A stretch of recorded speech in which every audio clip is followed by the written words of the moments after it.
शीरुषं देवं विश्वाक्षं विश्वशम्भुवं विश्वं नारायणं देवमक्षरं परमं पदं विश्वतः परमां नित्यं विश्वन्नारायणगुं हरिं विश्वमेवेदं पुरुषस्तद्विश्वमुपजीवति पतिं विश्वस्यात्मेश्वरं शाश्वतं शिवमच्युतं नारायणं महाज्ञेयं विश्वात्मानं परायणम्।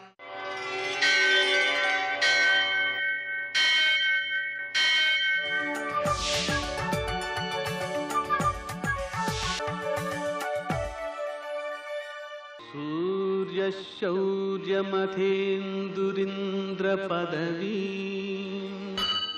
सन्मङ्गलं मङ्गलम्।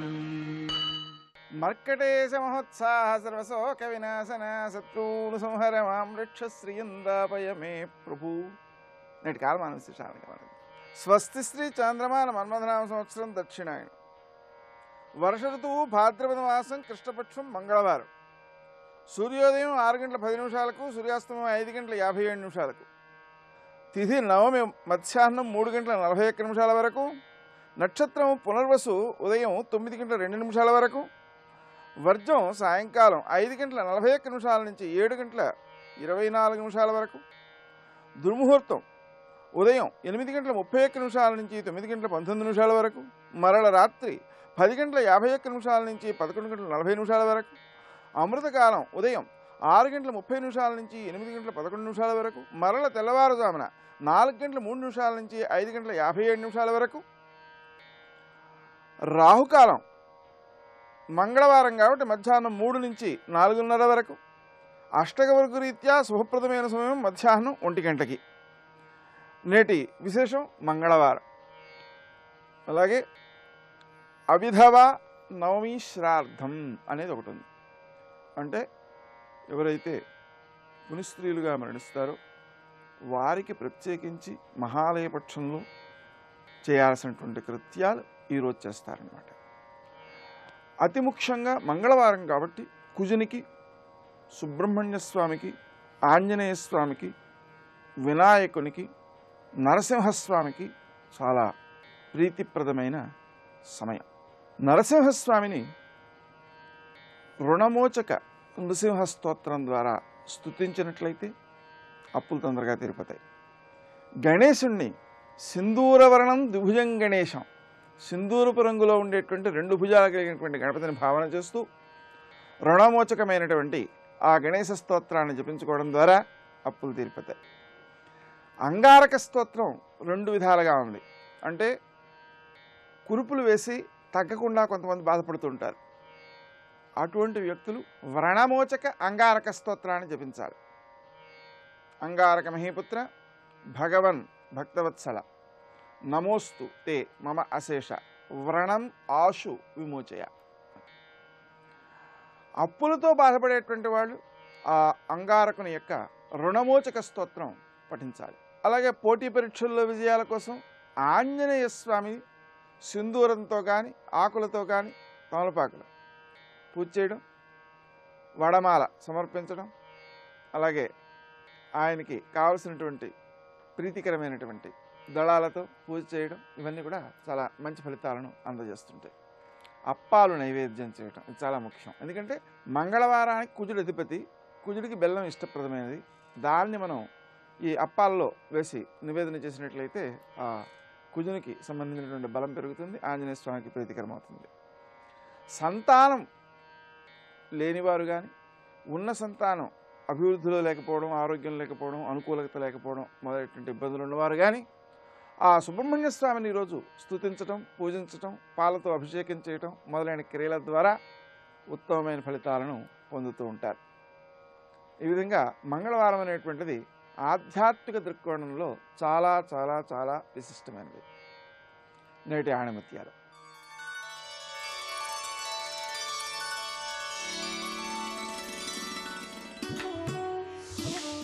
అపవిత్రమైన మనస్సుతో ఆధ్యాత్మిక కార్యక్రమాలు ఎన్ని చేసినా నిరుపయోగమే అవుతాయి. ప్రేమ భావోద్వేగాలు జీవన సాగరంలో కెరటాల వంటివి. చూసినంతసేపు ఆనందాన్ని ఇస్తాయి తప్ప ఎన్నటికీ తీరాన్ని చేర్చవు.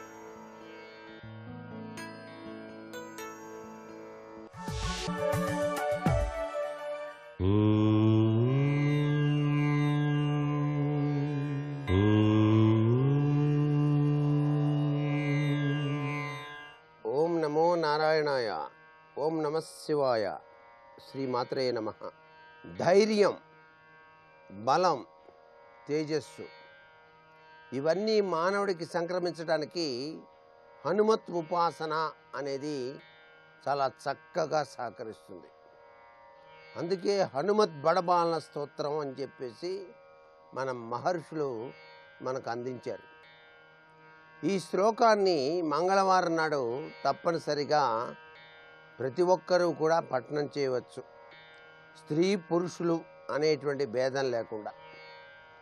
ఈ స్తోత్రాన్ని ఎవరైతే పఠనం చేస్తారో వారికి దివ్యవంతమైనటువంటి హనుమంతుని యొక్క అనుగ్రహ కటాక్ష వీక్షణాలతో పాటుగా శారీరక, మానసిక, ఆర్థిక ఇబ్బందులన్నీ తొలగిపోతాయి సుమా అని చెప్పేసి శాస్త్రం. శత్రువులనేటువంటి వారు దరి చేరరు అని కూడా చెబుతోంది. అయితే హనుమత్ ఉపాసనాపరులు తప్పనిసరిగా శ్రీరామచంద్రుని ధ్యానం చేసి అటు పిమ్మటే హనుమంతుని ధ్యానం చేయాలి. అలా గనక చేసినట్లయితే హనుమంతుల వారు కూడాను అనుక్షణం కూడాను రామనామం చేస్తాడు. కాబట్టి ఆయన ప్రీతిపాత్రుడై ఈ ఉపాసనా బలంలో జీవితాన్ని గడిపేటువంటి వారికి తన దివ్యవంతమైన అనుగ్రహ కటాక్ష వీక్షణాలను ప్రసరింపజేస్తాడు. కార్యసిద్ధి ప్రదాతగా కూడా హనుమంతుల వారిని చెప్పాం. ఎంతో ప్రయత్నం చేస్తున్నప్పటికీ కూడా పనులు నెరవేరక చాలా ఇబ్బందులకు గురవుతుంటే హనుమంతుల వారికి సంబంధించినటువంటి చాలీసా పారాయణం కానీ లేక మన్య సూక్త పారాయణ కానీ నిష్ఠగా గనక చేసినట్లయితే తప్పనిసరిగా కార్యసిద్ధిని కలిగింపచేస్తాడు. కేవలం హనుమా అని చెప్పేసి అనుకున్నా చాలు, మానసిక శాంతిని చేకూర్చుతాడు ఆ మారుతి అని చెప్పేసి మనకు శాస్త్రం. అయితే సింధూర బొట్టు హనుమత్ ఉపాసకులు తప్పనిసరిగా ధారణ చేయాలి. సింధూరం మనిషిలో దివ్యవంతమైనటువంటి తేజస్సుతో పాటు ఆరోగ్యాన్ని కూడా ప్రసాదించే అమృత తుల్యంగా మనకు హనుమత్ ఉపాసన రీత్యా గ్రహించాలి. సర్వే జనా సుఖినో భవంతు.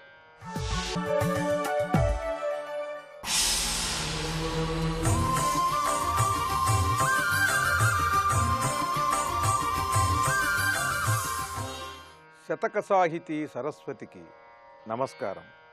నిన్ను దర్శించి ఒక మాట నీకు చెప్పి వెడలు కార్యార్థిని వరించు విజయలక్ష్మి, భక్తులకు ముందు నడచడి ప్రగతిశీలి దీనజన పోష ద్వారకా తిరుమలేశ.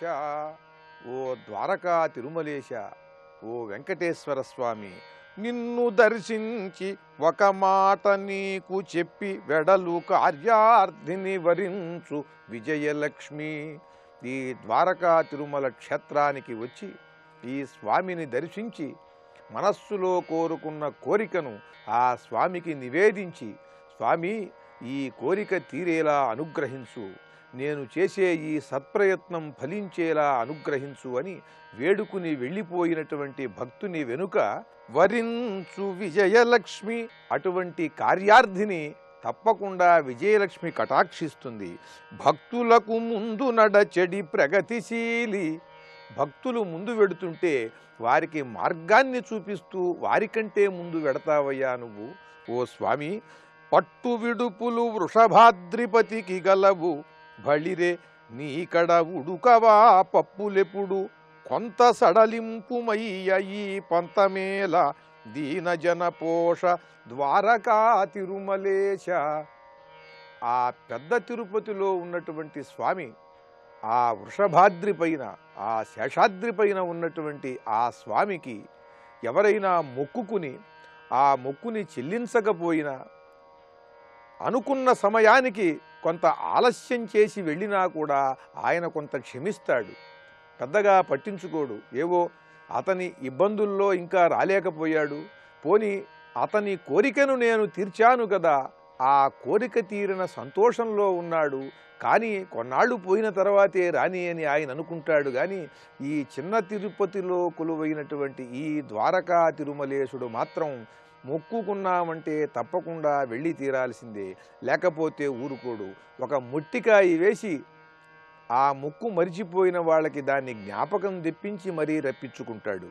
పట్టు విడుపులు వృషభాద్రిపతికి గలవు బళిరే నీకడ ఉడుకవా పప్పులెప్పుడు కొంత సడలింపుమయ్య ఈ పంతమేల దీనజన పోష ద్వారకా తిరుమలేశ. ఈ మారిన కాలాన్ని బట్టి, ఈ ఆధునిక యుగంలో మానవుడి జీవితంలో పెరిగిన వేగాన్ని బట్టి తన బ్రతుకు కోసం అటూ ఇటూ పరుగులు తీస్తున్నాడయ్యా. ఆ వేగంతో నీ దగ్గరకు రావాలంటే కష్టమే మరి ఈ పనులన్నీ దాటి.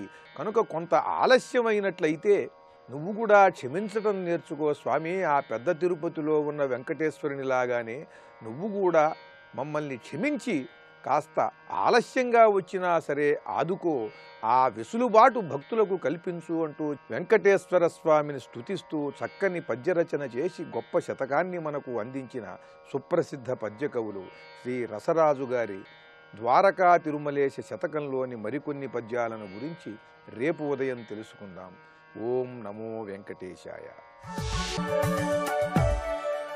करोति या बिभर्ति या निहन्ति या जगत्त्रयं समन्ततो विभाति या न दृश्यते क्वचिच्चया. ओङ्कारपञ्जरसुखीम् उपनिषदुद्यानकेलिकलकण्ठीम् आगमविपिनमयूरीम् आर्याम् अन्तर्विभावये गौरीम्. शिवाय गुरवे नमः. श्रीमात्रे नमः. श्री विष्णुरूपाय नमः शिवाय.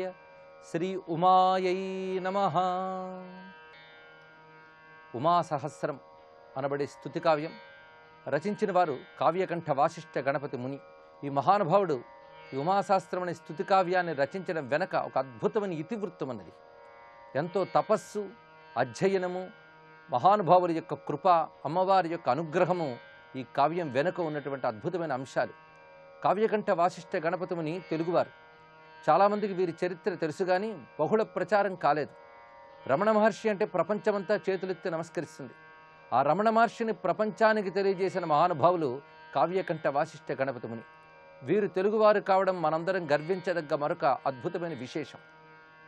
ఈ మహానుభావుడు 1878లో ఉద్భవించాడు. క్రమంగా తపస్సు, జ్ఞానము, పాండిత్యము అన్నీ కలిగి ఆనాటి పండితలోకం యొక్క మెప్పు పొంది ఆసువుగా అనర్గళమైన కవిత్వాన్ని చెప్పగలిగేటువంటి ప్రావీణ్యం ఉన్నవాడు, ఉపాసకుడు. వంగదేశంలో ఈ మహానుభావుని యొక్క వైదుష్యానికి సంతోషించి నవద్వీపం అనే ప్రాంతంలో కావ్యకంఠ అని బిరుదిచ్చారు. అప్పటి నుంచి కావ్యకంఠ వాసిష్ఠ గణపతి ముని అని పేరు పొందారు. ఎన్నో గ్రంథాలను రచించారు ఈయన. సంస్కృతంలో అటు కాళిదాసు మొదలైన కవుల తర్వాత ఎన్నో గ్రంథాలను రచించినటువంటి మహానుభావులు వీరే. మరొక విశేషం, 20వ శతాబ్దం యొక్క ప్రారంభ దశలో వీరు రచించినటువంటి సంస్కృత వాంగ్మయం అధునాతన వాంగ్మయంలో ఒక కలికితురాయి అని చెప్పుకోవాలి. ప్రాచీన వాంగ్మయానికి ఏమాత్రం తీసిపోయినటువంటి గొప్పతనం ఇందులో కనబడుతున్నది. కేవలం కవిత్వం మాత్రమే కాకుండా ప్రాచీన ఋషుల వలె మంత్రశక్తి, ఉపాసనా బలము, జ్ఞానము మొదలైనవన్నీ వీరి రచనలో కనబడుతుంటాయి. ఒక కవి, ఒక రచయిత మాత్రమే కాకుండా ఒక తపస్వి వీరు. యవ్వన ఆరంభ వేళలోనే తపస్సు చేసి ఆ తపఫలితంగా మంత్రదేవతల్ని సాక్షాత్కరింపజేసుకున్న మహాత్ములు. ఇంత తపస్సు చేసిన వీరు ఒకానొక సందర్భంలో అరుణాచల క్షేత్రానికి విచ్చేశారు. ఆ అరుణాచలం దగ్గర వీరి యొక్క తపోజీవనానికి, జీవనానికి కూడా ఒక మంచి మలుపు జరిగినది. అక్కడ అరుణాచలేశ్వరుని ఉద్దేశించి హరసహస్రము అనే పేరుతో 1000 శ్లోకాల్ని స్తుతి చేసి స్వామికి వినిపించారు కావ్యకంఠ గణపతి ముని. అది పూర్తిగా అయి తాను చదువుతూ ఉండగా విన్నవారిలో మహానుభావులు రమణ మహర్షి అక్కడ ఉన్నారు. అప్పుడు నిజానికి రమణ మహర్షి పేరు రమణ మహర్షి కాదు. అందరూ కూడా బ్రాహ్మణ స్వామిని పిలిచేవారు. విరూపాక్ష గుహలో తపస్సు చేసుకున్న సిద్ధపురుషుడు కేవలం మౌనం మాత్రమే కలిగి ఉన్నటువంటి మహానుభావుడు. ఎప్పుడో 13వ ఏట అరుణాచలానికి చేరుకొని అప్పటి నుంచి మౌనంలోనే ఉంటూ తపస్సుని సిద్ధింపజేసుకుని బ్రహ్మజ్ఞానిగా జీవన్ముక్తుడిగా ఉన్న మహానుభావులు రమణుల వారు. అటువంటి రమణులు కేవలం అప్పటికా పేరు పొందలేదని చెప్పుకున్నాం, బ్రాహ్మణ స్వామిని పేరు. ఆయన ఈ హరసహస్రం విని చిరునవ్వు నవ్వేరట స్పందనగా. ఆ తర్వాత విరూపాక్ష గుహ వద్ద తపస్సులోని మహానుభావుని చూసి ఈయన ద్వారా తన జీవితంలో ఒక సత్యదర్శనం జరుగుతుందని స్పృహ కలిగింది గణపతి మునికి. అప్పుడు రమణుల వారి యొక్క తపస్సుని, ఆ విజ్ఞానాన్ని గ్రహించి రమణుల వారిని ఒక ప్రశ్న వేశారు వారు, తపస్సు అంటే ఏమిటి అని. అంతవరకు మంత్రముల్ని సిద్ధింపజేసుకున్న మహాత్ముడైన గణపతి ముని ఈ తపస్సు వేస్తున్నారంటే ఆయన హృదయంలో ఎంత తపన ఉందో అర్థమవుతుంది. ఆ ప్రశ్న తపస్సు అంటే ఏమిటి అని. రమణుల వారు అంతవరకు ఏమీ మాట్లాడలేదు. అప్పుడు గొంతు తెరిచి ఆయన సమాధానాన్ని వ్రాసి కూడా చూపించారు. అది ఈ ప్రశ్న ఎక్కడి నుంచి పుట్టిందో దాన్ని వెతకడమే తపస్సు అనే సమాధానం ఇచ్చారు. అద్భుతమైన సమాధానం ఇది. ఇది కేవలం పాండిత్యం కలవారు ఇవ్వలేరు, అనుభవం కలవారు మాత్రమే ఇవ్వగలరు. బ్రహ్మానుభవాన్ని పొందినటువంటి రమణుల వారు గణపతి మునికి ఇచ్చినటువంటి సమాధానం, ప్రశ్న ఎక్కడి నుంచి పుట్టిందో దాన్ని వెతకడమే తపస్సు అన్నారు. ఇప్పుడు ఆ ప్రశ్న పుట్టడానికి కారణమైన చైతన్యం దేని నుంచి వచ్చింది, ఇది ప్రశ్న వేసుకోవాలి, దానికోసం అన్వేషించాలి. ఈ ప్రశ్నలకి చైతన్యానికి మూలం అహం. ఈ అహానికి మూలమైనటువంటి పరమాత్మతత్వాన్ని గ్రహించడమే అసలైన తపస్సు అని దీని యొక్క సారం. ఈ సమాధానంతో ఆశ్చర్యచకితుడైన గణపతి ముని తన యొక్క సాధనకు ఒక నిర్దిష్టమైనటువంటి లక్ష్యం కనబడింది అనే భావనతో రమణుల వారిని, ఆయన తత్వాన్ని గ్రహించి ఆయనకు శరణాగతుడి శిష్యుడిగా మారాడు గణపతి ముని. అప్పుడు ఆ బ్రాహ్మణ స్వామికి రమణుల వారు అని పేరు పెట్టినదే గణపతి ముని. ఆయన యొక్క పూర్వాశ్రమంలో వెంకట్రామన్ అని పేరుని తెలుసుకుని ఆ రామన్ అనే పేరుని రమణ అని మార్చి రమణ మహర్షి అనేటువంటి నామాన్ని తెలియజేశారు గణపతి ముని. అప్పటి నుంచి రమణ మహర్షి అని వ్యవహరింపబడ్డారు ఆయన. ఇలా గణపతి ముని వల్లనే తొలుత ఆ మౌనం వీడి మాట పలికారు మహానుభావులు రమణుల వారు. అప్పటి నుంచి అడపాదడపా అలతి మాటలతో అద్భుతమైన ఉపదేశాలని ప్రపంచానికి అందించారు రమణుల వారు. అందుకు రమణుల యొక్క తపస్సు నుంచి, మౌనం నుంచి మొట్టమొదట పలికించిన వాడు గణపతి ముని. రమణ అని పేరు పెట్టినవారు గణపతి ముని. ఆ తర్వాత గణపతి ముని రమణుల్ని ఆచార్యులుగా స్వీకరించి అక్కడ తపస్సు చేసి ఆ బ్రహ్మజ్ఞానపూర్వకమైన తపస్సుతో సిద్ధి పొందినటువంటి మహానుభావులయ్యారు. ఇది గణపతి ముని యొక్క చరిత్రలో ప్రధానమైన అంశం. ఇప్పటి వరకు చెప్పుకున్నాం. రామకృష్ణ పరమహంసకి స్వామి వివేకానంద ఎలాగో అదేవిధంగా రమణుల వారికి కావ్యకంఠ వాసిష్ఠ గణపతి ముని కూడా అటువంటి వారే. అందుకు రామకృష్ణ పరమహంస అన్నాక వివేకానందని చెప్పుకోకపోతే పూర్ణం కాదు, వివేకానంద చెప్పాక రామకృష్ణ పరమహంసని స్మరించకపోతే పూర్ణం కాదు. అదేవిధంగా అటువంటి పరిపూర్ణత ఇద్దరి వల్ల మనకు కనబడుతున్నది.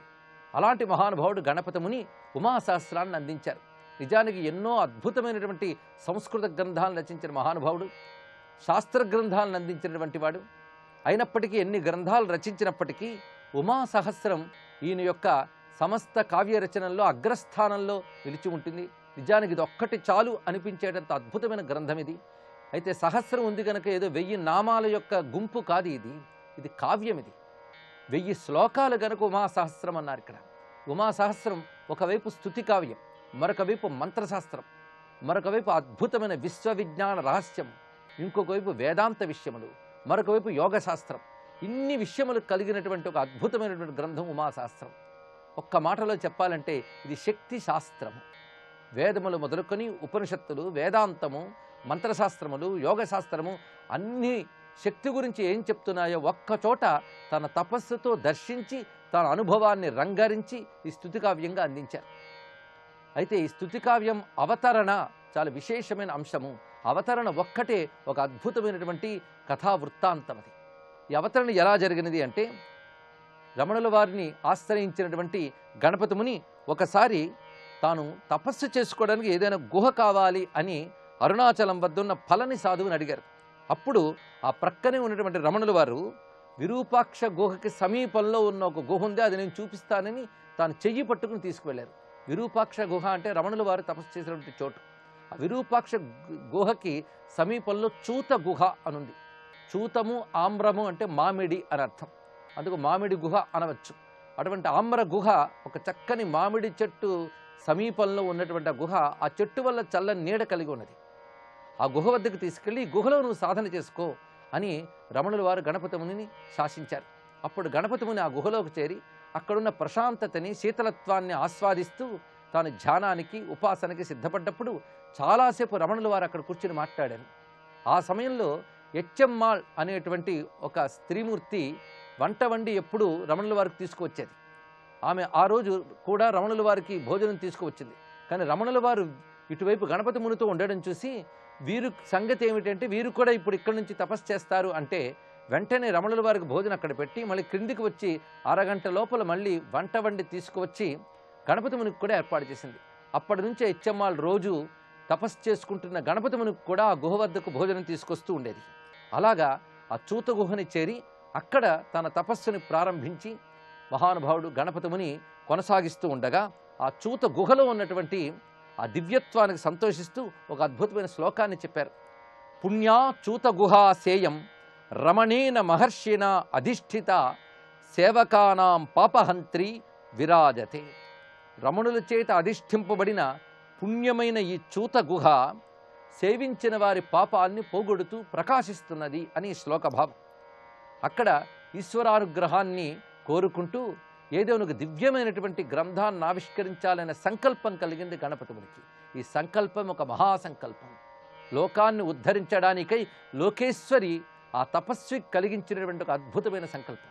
ఇదివరకే హరసహస్రం అనే పేరుతో ఈశ్వరుని స్తుతించి 1000 శ్లోకాలందించిన గణపతి ముని ఇప్పుడు హరుని యొక్క శక్తి అయిన జగదంబను కీర్తించడానికే సంకల్పించుకున్నారు. అయితే ఇక్కడ విశేషంగా ఎటువంటి గ్రంథం రచించాలి అంటే దానికి కొన్ని లక్షణాలు ముందే ఏర్పాటు చేసుకున్నారు. స్తుతి కావ్య ఉపనిషత్ క్రమములు పెట్టాలి అనుకున్నారు. స్తుతి కావ్య ఉపనిషత్ క్రమం, ఒకవైపు స్తోత్రము, రెండో వైపు అద్భుతమైన కావ్యము, మూడవ వైపు ఉపనిషత్తత్వాన్ని ప్రతిపాదించే విధంగా ఉండాలి. ఇంకొక వైపు నిగమాగమ శాస్త్రోపనిషత్ సామరస్యం. ఇవన్నీ ఉమాశాస్త్ర గ్రంథానుకున్న లక్షణాలు. నిగమ ఆగమ శాస్త్ర ఉపనిషత్ సామరస్యం. నిగమము అంటే వేదము, ఆగమం అంటే మంత్రశాస్త్రం. అదేవిధంగా ఇతర శాస్త్రములు అంటే విజ్ఞాన శాస్త్రములు ఏవైతే చెప్పబడుతున్నాయో ప్రాచీన ఆర్ష గ్రంథములు అవి, ఇంకో ఉపనిషత్తులు, వీటన్నిటి సామరస్యం కలుపుతూ ఒక అద్భుతమైనటువంటి శాస్త్రమైనటువంటి గ్రంథాన్ని రచించాలని సంకల్పించుకున్నారు. దానికి మరికొన్ని నియమాలు పెట్టుకున్నారు ఆయన. ఆ నియమాలు ఏ విధంగా పెట్టుకున్నారు, ఉమాసహస్రం ఎలా రచించారో రేపు తెలుసుకుందాం. సర్వం శ్రీ ఉమాదేవి చరణారవిందార్పణమస్తు.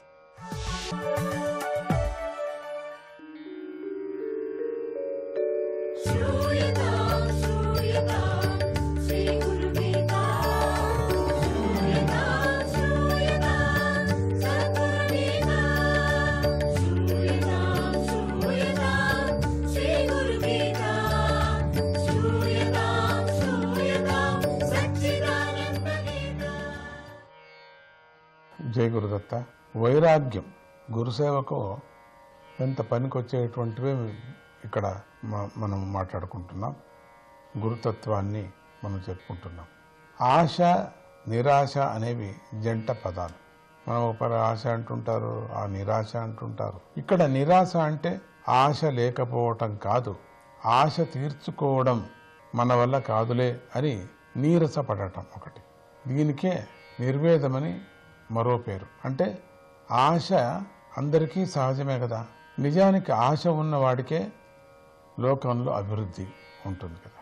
చాలామంది 50 సంవత్సరాల వయస్సు దాటాక తాము అనుకున్న ఆశలు చాలా మటుకు తీరకపోవటంతో మెల్లిగా వేదాంతంలోకి ప్రవేశిస్తూ ఉంటారు. ఏముందిలే అనుకొని వారు మాకు వైరాగ్యం కలిగిందని భావిస్తూ ఉంటారు, ఆశ తీరలేదు అనే దృష్టితో. అయితే ఈ కలిగింది వైరాగ్యమా లేక నీరసమా అని మనం కొంచెం ఆలోచించాలి. ఏది నెరవేరలేదో అప్పుడు నిరాశ అయిపోయింది నీకు. నెరవేరిన తర్వాత నిరాశ పడితే అది బాగుంటుందేమో, ముందుకు వస్తుంది. మనం చెప్పుకున్నాం 50 ఏళ్ళు 60 ఏళ్ళు వచ్చిన తర్వాత నీకు వైరాగ్యం వచ్చిందంటే ఏం ప్రయోజనమో అనిపిస్తుంది ఒక్కొక్కరికి. ఆశ మనసుకు ఉత్సాహాన్ని ఇస్తుంది కదా, అక్కడితో ఆగదు. ఉత్సాహం పేరుతో అది విలువల్ని వెనక్కు నెట్టాలని ప్రయత్నిస్తూ ఉంటుంది. అంటే ఎక్కడో ఆ ఆశ ఆశ ఆశ ఆశ వచ్చి ఎక్కడో తప్పు చేయటానికి పూనుకుంటాడు. పదవి రావాలనేటువంటి ఆశతో ఎన్నో రకాల అయినటువంటి అకృత్యాలు చేసేవాళ్ళను మనం అప్పుడప్పుడు రాజకీయాల్లో చూస్తూనే ఉన్నాం కదా. అసలు నమ్మిన వాళ్ళకే మోసం చేసేవాళ్ళు ఉన్నారు. చెప్పేది ఒకటి చేసేది ఒకటి కూడా చేస్తున్నారు. అంత ఆశనే. వాళ్ళకు పదవి రావాలా అనేటువంటిది. ఆ పదవి వ్యామోహంతో ఏమైనా చేయగలరు. అందుకని దీనికి ఏమంటారు, దీని పేరే మోహం అంటారు. ఈ స్థితి పేరు మోహం అంటారు. మోహానికి ఉదాహరణగా ధృతరాష్ట్రుడిని చెప్తారు. ఆయన దగ్గర ధర్మజ్ఞానం ఉంది, ధర్మభీతి కూడా కొంత ఉంది. అయినా సరే తన సంతానానికి రాజ్యం రావాలనే ఆశ అతన్ని మోహంలో పడేసింది. ఆశ చిన్నదైనా పెద్దదైనా ఎంతో కొంత మోహాన్ని తెచ్చిపెడుతుంది, తప్పదు. కొంచెం కూడా ఉండకూడదు ఆశ. చిన్న ఆశ పెద్ద ఆశ అనేది ఉండకూడదు. ఆశ ఆశనే, చిన్నదైన ఆశనే పెద్దదైన ఆశనే. నాకెంతో ఆశ అంట. అది అత్యుత్తమమైనటువంటి ఆశ, 10 మందికి ఉపయోగపడేది అటువంటిది ఆశ అయితే బాగుంటుంది. స్వార్థంతో కూడినటువంటిది ఆశ అయితే బాగలేదు కదా. మనం ఇంతవరకు అదే కదా మనం చర్చించుకుంటుండేది. ఎంతో కొంత మోహాన్ని తెచ్చిపెడుతుంది, చిన్న ఆశ కానీ పెద్ద ఆశ కానీ. ఆశలు తీరితే ఇది నా శక్తి వల్లే తీరిందనేటువంటి విశ్వాసం కలుగుతుంది. చూడండి, ఆశ మామూలుగా ఉంది, దానికోసం ఎంతో కష్టపడుతున్నాం. అదేమైనా తీరిద్దనుకోండి, నేను ఎంత కష్టపడ్డానో తెలుసా అండి అంటాం. అంటే నా శక్తి వల్లే ఇదంతా వచ్చింది, నేనే చేశాను అనేటువంటి విశ్వాసం కలుగుతుంది. నీ మీద ఉండే ఆ మోహం ఉందే, చెడు మోహం మీద కలిగిపోతుంది.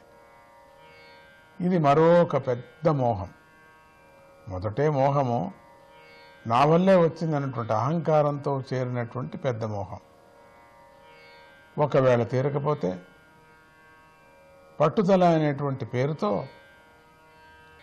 అధర్మ మార్గాలకు ప్రోత్సహిస్తుంది. చూసారా, ఏమన్నా కానీ చేయాల్సింది, సాధన చేయాల్సిందే, ఏం బాగలేదు కదా. చూస్తాం ముందుకేమవుతుందో. జై గురుదత్త.